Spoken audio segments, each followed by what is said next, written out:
Hello everyone and welcome to this video on functions. In this video we'll see some basic concepts related to function. Then we'll understand what are the different types of function.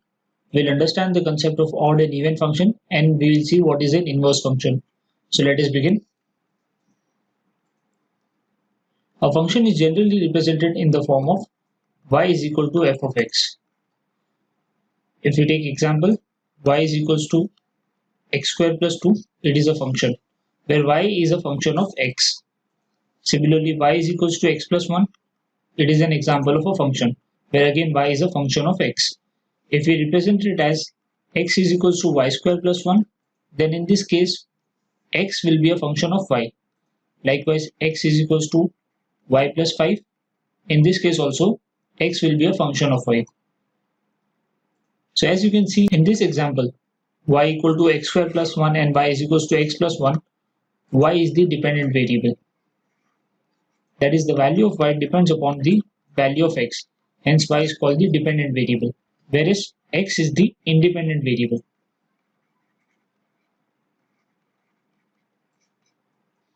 Now a function is generally defined by its domain. So what is domain? Domain is basically the set of values that the independent variable can assume. So in this case our independent variable is x. So if we take this example, y is equals to x square plus 2.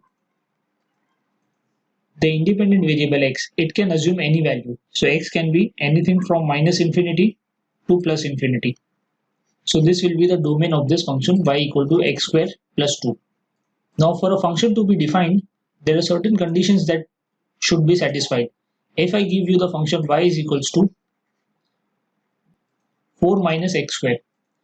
Now for this case, x cannot take any value which is more than 2 or which is less than minus 2. So the domain for this function will be x greater than minus 2 but less than 2. Why is it so? Because if we take x greater than 2, let's say if we take the value of x as 3, then this expression will become 4 minus 9, which will be square root of minus 5. Now square root of minus 5 is an imaginary number. So whenever the value of y comes out to be imaginary, the function will not be defined. So this is something that you need to take care of. Now another example, if I give you this expression y is equals to 3 minus x. So again in this case as well, x can take any value from minus infinity to plus infinity, but x cannot be equal to 3.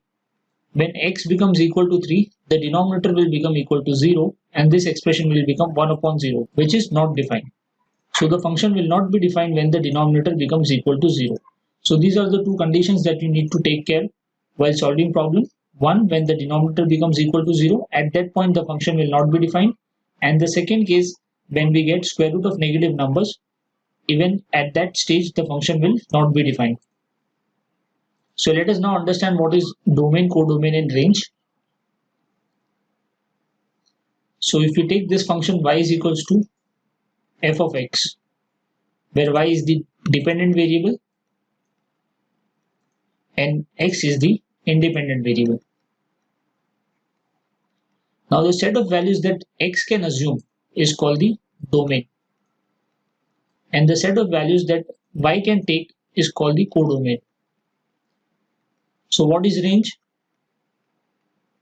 For all the values of x within this domain, the corresponding value of y will be called as the range of this function. Let us understand this with the help of an example. Let's say the values that x can assume are 1, 2, 3 and 4. So this value 1, 2, 3 and 4 is called the domain of the function y equal to f of x. So this will be the domain. And the set of values that y can assume, let them be a, b, c, d and e. So this set of values a, b, c, d and e is called the codomain. Now let's see what is range.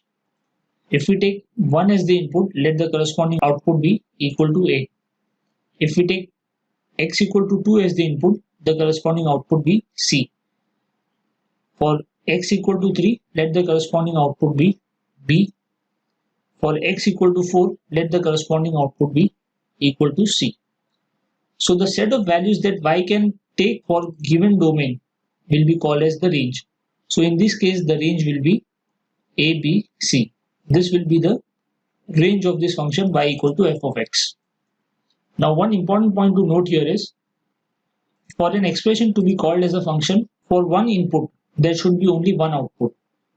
So in this case, for this input x equal to 1, there is only one output. Even for 2, 3 and 4, there is only one output.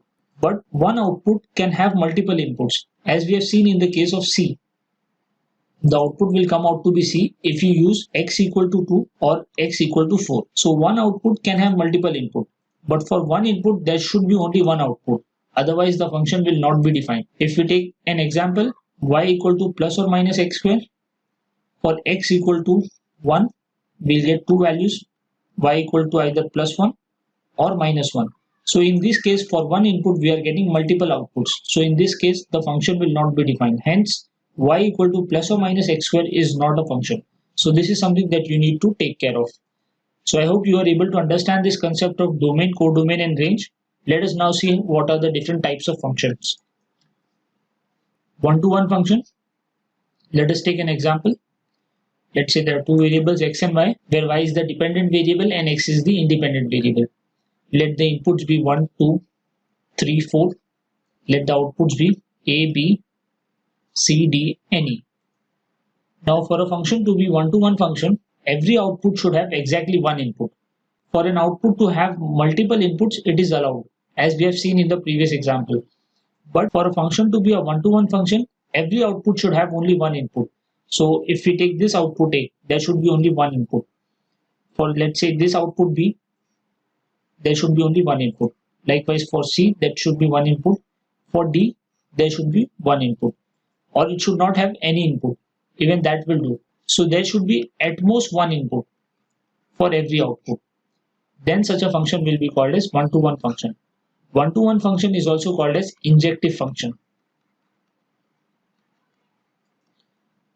Let's see what is many-to-one function. If we consider the same set of variables, 1, 2, 3, 4, this will be the domain. The codomain will be A, B, C, D. So y is the dependent variable, x is the independent variable. For a function to be many-to-one function, for one output there will be many inputs. As in this case, if the input is 1, the output will come out to be A. If the input is 2, the output is again coming out to be A. Then for the input to be 3, let's say output is B. For input to be 4, the output is coming out to be D.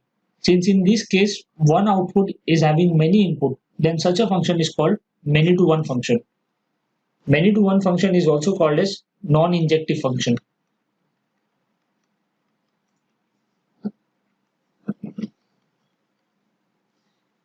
Let us now see what will be onto function. For onto function, let us take the same set of variables x and y. 1, 2, 3, 4 is the domain. The codomain is, let's say, a, b and c. For a function to be an onto function, every value in the codomain should be occupied.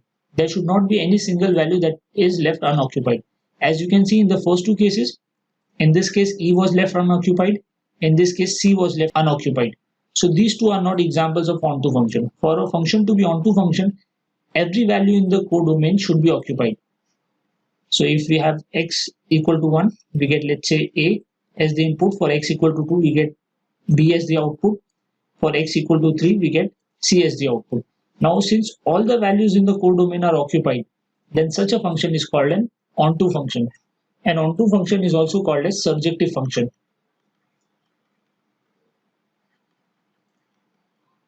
Let's see now what is an into function. If at least one of the value in the codomain is left unoccupied, as in these two cases will be an example of into function. So if we take another example, we have 1, 2, 3, 4, then A, B, C, D. So if we take 1 as input, we'll get A as output. 2 as input, we get A as output. 3 as input, we get A as output. 4 as input, we get D as output. So now in this case, there are two values which are left unoccupied. Then such a function is called into function, where at least one of the value in the codomain is left unoccupied. Into function is also called as non-surjective function.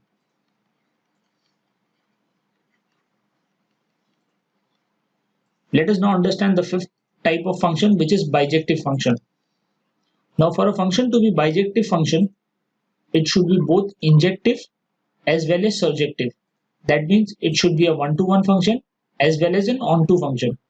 That is, for one output, there should be only one input and all the values in the codomain should be occupied. Then such a function will be called as bijective function. So if we take this same example, we have the values. So the domain will be 1, 2, 3, 4 and the codomain will be A, B, C, D. So for one output, there will be exactly one input and all the values of the codomain will be occupied. Then such a function is called as bijective function. Let us now see what are odd functions and what are even functions. So if we have a function y is equal to f of x, if we find the value of f of minus x, that is we replace x with minus x, then if this value f of minus x, if it comes out to be equal to f of x, then such a function is called even function. If this value of f of minus x comes out to be minus of f of x, then such a function will be called as odd function. Let us see few examples. Y equal to x square.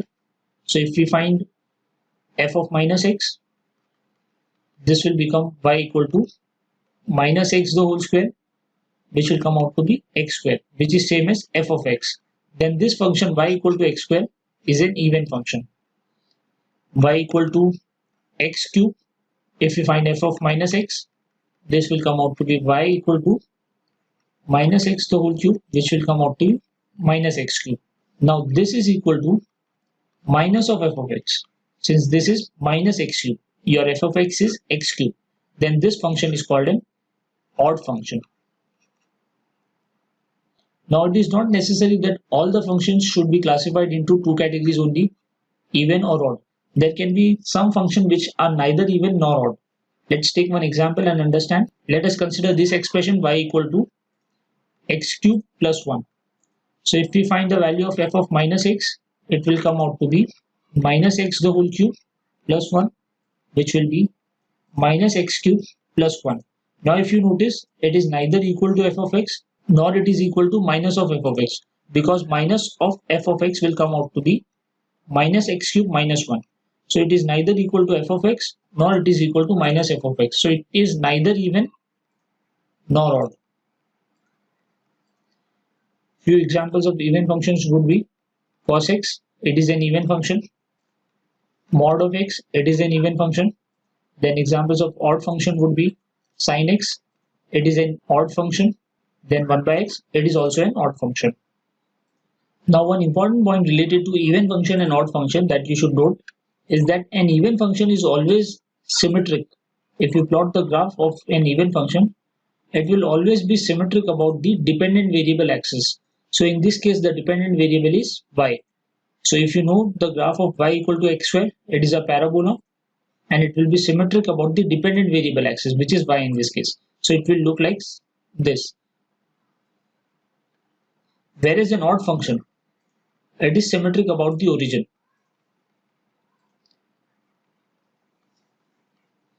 So even function is symmetric about the dependent variable axis and the odd function is symmetric about the origin. Let us now see some properties related to even function and odd function. Sum of two even function will always be an even function. So if we take example x square plus x raised to 4, x square is an even function, x raised to 4 is an even function. Now if we check this by substituting x with minus x and finding f of minus x, it will again come out to be x square plus x raised to 4, which is equal to f of x. So sum of two even function will always be an even function. Even product of two even function will always be an even function. So if we multiply these two numbers, this is an even function, this is an even function. So if we substitute x equal to minus x, this will still come out to be equal to x square and this will still come out to be equal to x raised to 4, which is again equal to f of x. So this function is also an even function. Whereas if you divide two even function, x square upon x raised to 4, this will give us the value as 1 upon x square. Now this value will also be an even function. So the ratio of two even function will always come out to be even function. Now some properties related to odd function.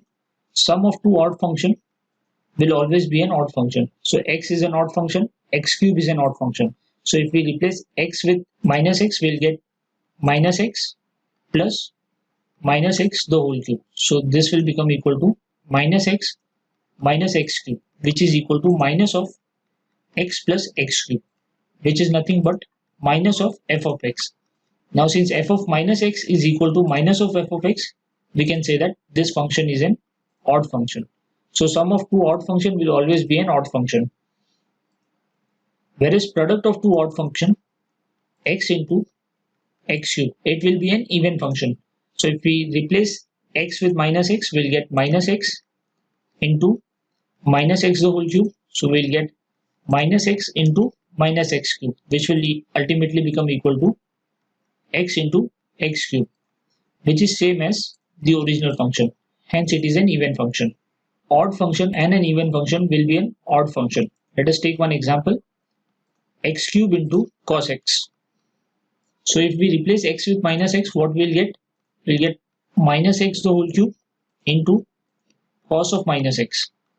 Now this will become minus x cube, and cos of a negative number will always be equal to cos x. So this will be equal to cos x. Now this function is coming out to be equal to minus of f of x. Since your f of x is x cube into cos x and your f of minus x is coming out to be minus of x cube into cos x, hence we can say that product of an odd function and an even function will be an odd function. Let us now understand what is an inverse function and how to find it. If you have been given a function y equal to f of x, then the inverse of this function will be x equal to f of y. Let us consider a few examples. If your f of x is equal to x, then f inverse of x, that is inverse function of this, will be equal to x only. Let's take one more example. F of x is equal to 1 by x, then your f inverse x will be equal to 1 by x. If f of x is equal to 10 plus x, then your f inverse x will come out to be x minus 10. So how we are calculating this inverse? Let us understand this. So this is equal to y. We'll get y is equals to 10 plus x. So to get the inverse, we'll have to represent it in this format. Currently it is in this format, y equal to f of x. We need to convert it into this format. So we'll write everything in the form of x equal to something. So this will become x equal to, if we take 10 on the left hand side, it will be y minus 10. Now once we get this, we'll replace x with y and y with x. So what we'll get? Y equal to x minus 10. So this is how you find the inverse of a function. In the first two cases, the values are coming out to be same. In the first case, we are getting y equal to x. So this is currently in this format. To write it in this format, we'll just reverse it. We'll get x equal to y. And after doing this, we'll have to replace y with x and x with y. So we'll get y equal to x, which is the same function. Let us consider one more example and understand it better. Let's take this example, y equal to f of x, which is equal to x plus 2 upon x plus 3. And we have to find what is f inverse of x. So what we'll do, our first step will be to write this in the format of x equal to something. So what we'll do, we'll multiply this denominator to the left hand side. We'll get y into x plus 3 equal to x plus 2. So if you open this bracket, we'll get y of x plus 3y equal to x plus 2. We'll take all the x term on one side. We'll get yx minus x equal to 2 minus 3y. So from this we can take x common. We'll get x into y minus 1, which will be equal to 2 minus 3y. So x will be equal to 2 minus 3y upon y minus 1. Then our last step will be to replace x with y and y with x. So we'll finally get the inverse of this function. F inverse of x will be equal to y, which will be equal to 2 minus 3x upon x minus 1. So in this way you can find out the inverse of a function. So this is all about the basic concepts related to functions. In the next video, we'll solve different varieties of problems which are asked on the topic of functions. Thank you.